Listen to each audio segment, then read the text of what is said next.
রাজুদা, আজকে কিন্তু পায়েল দি তোমার জন্য একটা খুব সুন্দর জিনিস নিজের হাতে বানিয়ে এনেছে। তো পায়েল দি, আমি চাইছি যে তুমি কিছু বলো। দেখো দিদিভাইকে আমি খুব মানে বেশি দিন চিনি না, সোশ্যাল মিডিয়ায় রিসেন্ট কিছুদিন ধরে আমার মতন ব্লগ ভাই বোনদের পেজে দেখছি। তো দিদিভাই তোমাকে গুড মর্নিং, এবং যেহেতু আমার বয়সে আমার চাইতে অনেকটাই বড় আমার দিদি, তোমাকে আমার ছোট্ট জায়গা হিসেবে আমার প্রফেশনাল জায়গা থেকে আমি তোমাকে নমস্কার জানাচ্ছি। তুমি আমার দাদা, তুমি আমাকে ভাই বলো তাহলে বেশি খুশি হব। ভাই তো বলবোই, প্রফেশনাল জায়গা থেকে ওটা তো ব্যক্তিগত সম্পর্ক, আর প্রফেশনের জায়গা থেকে যদি দেখা যায় তাহলে তুমি আমার দাদা, তোমাকে আমি সম্মান করি, তাই আমি কিন্তু নিজে এসেছি।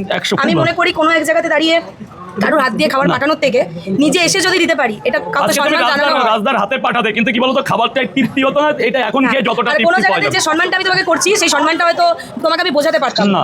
তো আমি এসেছি, আমি নিজে হাতে করে তোমার জন্য বানিয়ে নিয়ে এসেছি, যেটা সবার ফোনে ফোনে এখন ঘুরছে যে পায়েল দিয়ে আলতা সিঁদুর দিয়ে রান্না করছে। আলতা সিঁদুরটা দেখি, এটা কি কোনো কথা হয় যে একটা ঘরোয়া, একটা ঘরের বউ, একটা হাউস ওয়াইফ, কখন সে একটা রান্নাবান্না নিজের শত ব্যস্ততার মধ্যে দিয়ে সে একটা দোকান চালাচ্ছে, আর কিছু খেয়াল নিল কি বলছে আলতা সিঁদুর, তা তারা কি ঘরে রান্না করে না, না তাদের কালার কি এরকম হয় না?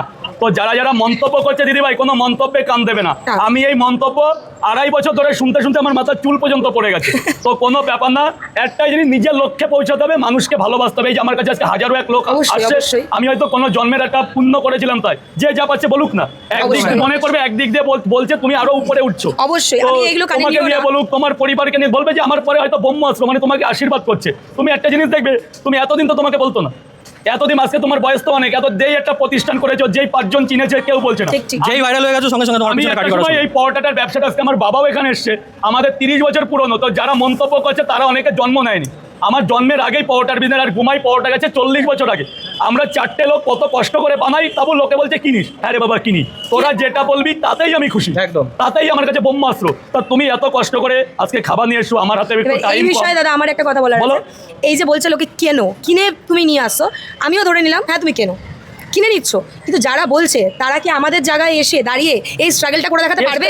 তো পরে তারা কোনোদিন দুটো পরোটা চেকে দেখেনি যে এর মধ্যে কি আছে, তারা মন্তব্য করে। রাজুদার বাসায় তারা হচ্ছে খাটের তলায় থাকে, খাটের নিচে বসে তারা মন্তব্য করে, তারা কোনোদিন বের হয় না। আজকে তো তুমি আধা ঘন্টা আছো আমার এখানে, তার বেশি, তা তুমি আমার একটা কাস্টমারের মুখে শুনেছো কিছু?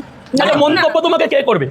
কাস্টমার করবে। খাবার কাস্টমার, ধরো আজকে তুমি আমার কাছে 2টো চিকেন বিক্রি করলে, খাবারটাকে আমি তোমাকে বলতে, আমার মানে আমার পাওয়ার আছে যে আমি তোমাকে নুন হয়নি, ঝাল হয়নি, আলতা সিঁদুর আমি বলতে পারি।